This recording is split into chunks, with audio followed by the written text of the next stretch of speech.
Right, if you're stuck with what service to offer or what service to choose for your agency, I'm going to save your life and resurrect you and help you decide. Today's video is centered around what services you should offer as a social media marketing agency. What I'm not going to be doing in this video is pointing at one specific service and saying, do that. I'm going to teach you to think, and I'm going to actually give you some brain tools that you can use to arrive at the conclusion on your own. So whether it's Instagram ads or YouTube ads or TikTok ads or Facebook ads or graphic design services or web design, I'm going to be walking you through the easiest way to get to 10 grand a month and exactly what it is I think you should use, or how you should arrive at that conclusion. Because I can tell you from experience, if I pick for you and it's not your idea, then you're never really going to fall in love with the thing that I've picked because it's not yours. And this is your business, not mine. So you need to pick, but let's help you decide. I've got a few ideas, I want to share them with you. And when I go to decide services for my agency, I've got a very specific model of thought, and I've built my agency to 7 figures with some different services, and they're pretty fucking cool. So let's hop in. So my name's Charlie, and I've built and scaled 2 companies, a marketing agency to 7 figures, and a coaching business to multi-7 figures. Don't worry, I have no course to sell you or anything. I only work with properly established agency owners already making 10K a month or more. This YouTube channel is designed to help you get to that level, so you might be able to work with me when you're making 10 grand a month. But the main intention is to help you for free, basically. So let's talk about different services. So when I started my agency, I tried a bunch of different services. I didn't really have a niche. I didn't really have anything defined. It was quite chaotic. When I started, I would offer anything to anyone for any amount of time, any amount of money, if that makes sense. Whether it was doing Facebook posts or ads or web design. Like when I first started my agency, I had a charity that I did web design and SEO for. I had a double glazing company I did Facebook posts for. I had another small ads client. It became very chaotic very quickly, and I learned that if I don't build a system or make some decisions on like what I'm actually going to be offering, then things are going to get really messy, and they were messy, and I wanted to clean them up. And the easiest way to bring order to your life and to bring scale to your company is simplicity, and simplicity really revolves around just having one variable to pull from. And so what I'm going to be doing is obviously explaining how to pull that variable. And if I hadn't done this, there's no way in hell my agency would have got to 7 figures. It would have been, I mean, it might have done, but it wouldn't have done it with the profit margins we did it at. And if most agency owners or any business owners saw our margins, they'd probably salivate. So it's pretty awesome. So the first thing we're going to talk about is media buyers and outsourcing. Because a lot of people are under the impression that they can just outsource the service delivery side of things. And I can tell you from experience, this doesn't work. You need to have the desire to become talented, right? And what that means is when you start your agency, whether you're offering ads or content or web design, don't just try to find a white label company that can do the work for you or a media buyer that can do the work for you. It's kind of like, you might think it's like a cheat code, like, oh, I'm working smart. But long term, it doesn't work, because service delivery and delivering results for your clients is the backbone of your agency. It's the thing that actually holds you up. You might think it's appointment booking, but appointment booking doesn't matter if you can't keep clients, right? So it's the backbone of your entire operation. And as the entrepreneur of any business, you are the backbone of the business, right? And if you don't sit up, the business doesn't sit up, right? It's pretty obvious how that works.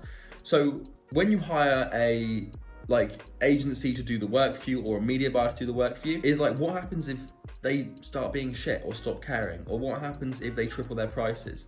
You have to pay them. What happens if they get hit by a bus? Like, you don't want to give someone else leverage over you in your company, right? And I've had this happen to me before, where I relied on someone to do all of my service delivery for all of my clients, and I thought we had a good relationship. And then one day he came to me and was like, Charlie, there's too much demand. I need to charge you double for everything. And I was like, what? And he was like, yep. And I had no choice but to pay him. And eventually I figured out how to do it myself because it was just ridiculous. But people get stuck here because they think that, like, obviously the goal of an agency is long-term to have an automated business that runs without you, which is what I've been able to achieve with Northflow Consulting, my agency. But you don't have to do it yourself forever.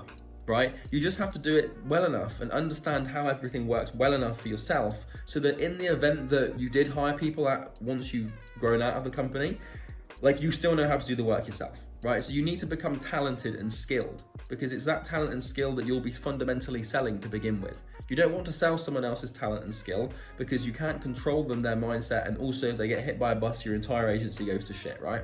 So I wouldn't recommend, to begin with, starting by picking a service based on what is most easily outsourceable. It's one of those mental models I mentioned earlier. It's a huge mistake, because you want to have control over the single most important thing in your agency, which is service delivery, right? And the most successful and the most talented agency owners that I've seen are better at service delivery than anyone on their team. And yes, you want to delegate, and yes, you want to outsource, but the gurus are wrong and they lie to you. To sell their 997 courses, they tell you that you don't need to know anything and that you can just hire a media buyer.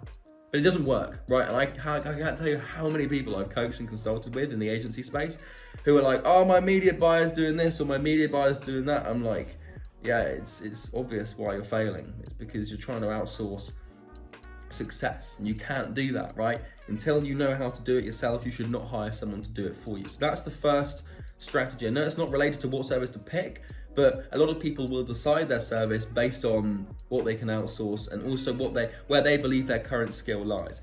This is the second thing, is you don't want to pick a service just because it's what you're already good at.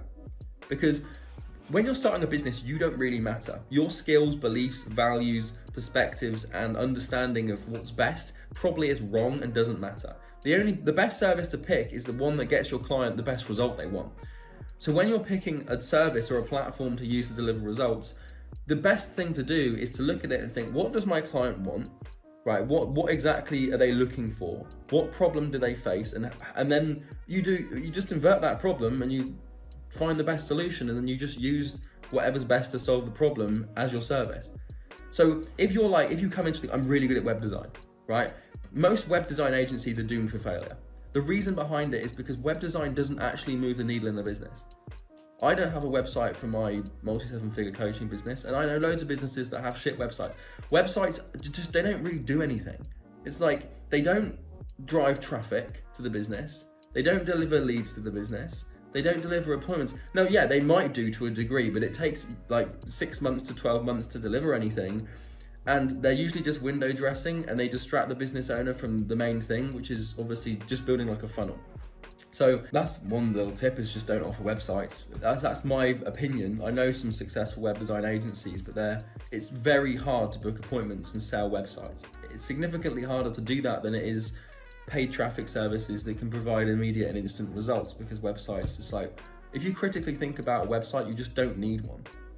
It's like, what's a website? It's just a wall of information.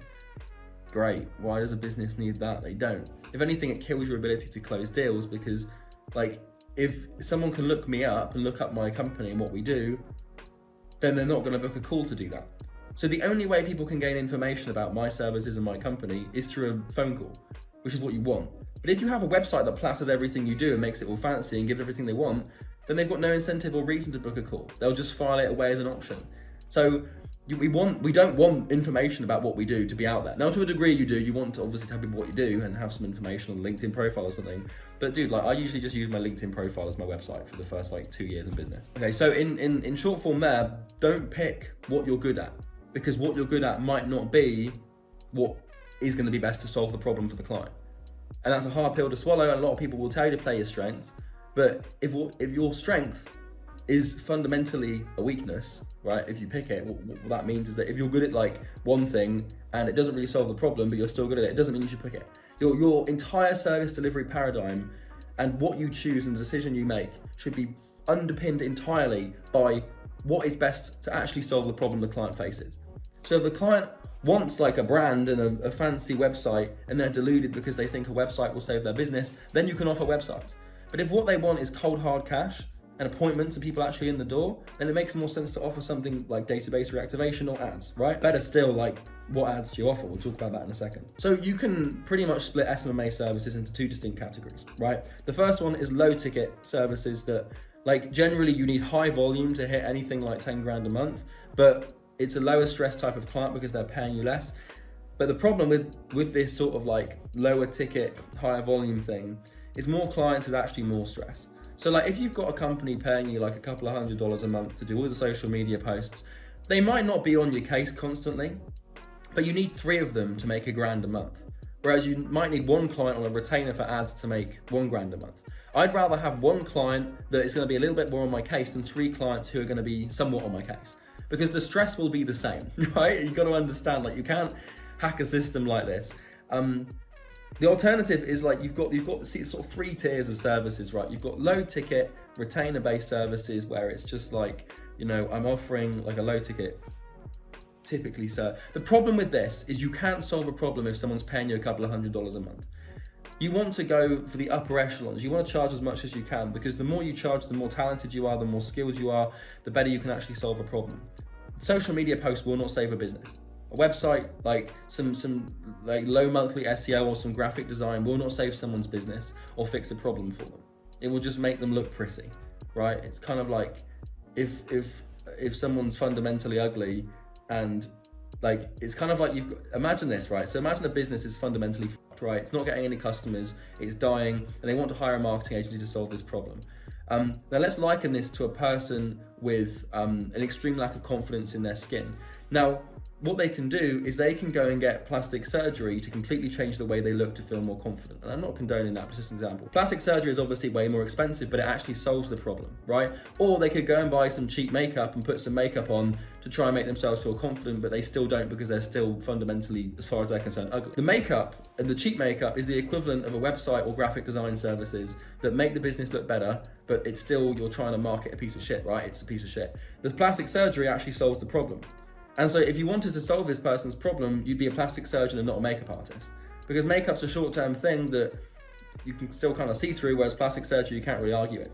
So when you're deciding your services, you want to decide, like, do I want to charge more and be someone that actually solves a problem and genuinely fixes this for the person? Or do I want to just sort of pretend I'm fixing it and help them pretend that they're not who they are, right? It's kind of like an interesting sort of metaphor to use, but it's a good one that I use. So we've got low ticket services, basically like Instagram management or graphic design or something like that. This is good if you want just to acquire like easy clients and get like some money through the door, but it's very difficult to book appointments for. It's easy to sell because it's low ticket and you can make it look like it's high value, but it's not really, it's just bullshit. So I typically wouldn't offer low ticket services because you don't want to optimize and pick your service, once again, on anything but what actually gets the person the result they want. Because if you want to build a company, you need to build value. And if you want to build profitability, then you need to build value. It's all, the only thing that matters is value. And what is value? Value is problem meeting solution to create outcome the person wants. And whether we like it or not, Instagram posting, Facebook posting, the odd bit of SEO, revamping a website, these services, they don't solve a problem. If you critically think about it and actually ask yourself why a business buys that, it's not to solve the problem of customer acquisition. Like, people are under the impression where it's like, oh yeah, like graphic design, like yes, you need good creatives for good ads, for example. So there's a difference between offering a service on creating creatives for people's ads as opposed to just doing graphic design for their company. Right, it's like there's echelons of this. You know, the alternative to this is like a higher pay thing where like you're offering like 10 grand a month services, like for one client. Personally, if you're getting into the game, you don't want to aim for that off the bat, because the chances are you don't have the acumen or the talent to actually handle clients at that level. And you're more likely to fuck it up and then completely burn your reputation and probably end up in court. You want to find what I would call sandbox retainers, right? Sandbox retainers are where you can play around and make the odd mistake, but still have the client's forgiveness. That's $1,000, $2,000, $3,000 a month, right? If you deliver good results, but you still make some mistakes, the client will be okay. But if you charge 10 grand a month, right, and you sign a 10 grand a month client, even if you deliver good results, they'll still be pissed off at you because good isn't good enough at that level, right? The best place to be, in my opinion, is in the middle. Now, when you sign your first few clients, you're probably going to be shit at what you do, and you're not going to be very comfortable offering retainer services if you're a good person, have integrity, which is understandable. So my perspective of this, if I was restarting, would be to offer pay-per-result services where I'm basically working on a pay-per-lead or a pay-per-appointment or a pay-per-show basis. If it's e-commerce, maybe you're working on a commissions sort of premise, right? And what that means is, like, if you aren't confident you can deliver, nobody's going to buy from you if you haven't got confidence, right? And the reason you haven't got confidence in what you're selling is because what you're charging isn't aligned with what you believe the thing's actually worth. And if that's true in your mind and you try and convince someone otherwise, then it's also going to be true in their mind. So sales and acquisition is entirely about conviction and confidence. And like I hear this all the time with people when they're creating offers, like, I don't want to offer a guarantee. I'm like, why? It's like, because I don't know if I can deliver on it. It's like, what does that say to the client?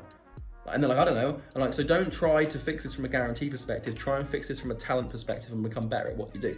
Dude, there's like Skillshare courses, and there's courses and ways to learn anything. YouTube ads, Facebook ads, like the lot. right? When you apply multidisciplinary thinking to it, it gets even easier. But that's a video for another day. So it's like you can learn anything, you can get good at anything, and if you're struggling to have confidence or create a strong offer, just get better at what you do, right? Don't try to solve it from an offer angle and try and like make the offer like easier to deliver on, because that's stupid, right? You want to, like, the offer is not the service you provide, it's what the actual outcome is that you can promise and guarantee, right? And so if you haven't got the confidence to offer a guarantee, don't try and fix that problem by not offering a guarantee. Fix the problem by going to the root of the cause, the actual like disease, and fix that, which is obviously your ability to deliver. And even then, like, if you take clients on and you like, there should be an incentive for you to not f up. So like, if you f up and don't get good results, you should be held accountable to that and have to refund the person. Because I can't tell you, SMMA is being ruined by people going in, delivering shit results, and then leaving the client. You don't want to be one of those people, and I'm sure you don't want to f your clients around. So have a guarantee, and then if it goes wrong, you refund them. And that should create so much pain for you that you won't want to make the mistake again. A great way to avoid making mistakes in your service offering and what to choose when you're picking services is basically to put yourself in a position where if the service doesn't work, then you're f***ed. Because like, you obviously don't want to go into the red, but as long as you don't, like, if you lose the money you've made, it will bring so much pain and agony to you that you'll have so much motivation to not have that happen again. It's a great way to fix problems, I'll tell you that for free, basically. Let's actually talk about different services, right? So I'm gonna list out a bunch of services that I see as useful at the moment and at present, and ones that I think can actually help people deliver results. The first one is database reactivation. Now, this is basically where you take a list of existing leads or contacts that a business has, if it's a brick and mortar business or an e-commerce business, and you basically reactivate that list. So email, SMS marketing basically to existing contacts with an offer. That's an awesome way to do it. You can work on a pay-per-appointment basis. It's how we deliver really fast and instant results for our agency for Northflow Consulting. So that's the first one.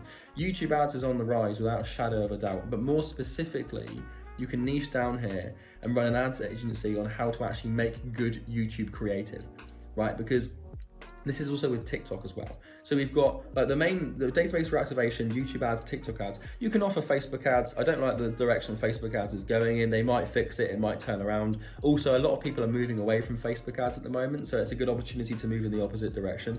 But there are a lot of problems with Facebook ads that I wouldn't personally want to face if I was running an agency. So that is that, right, for now. It's a nightmare over there.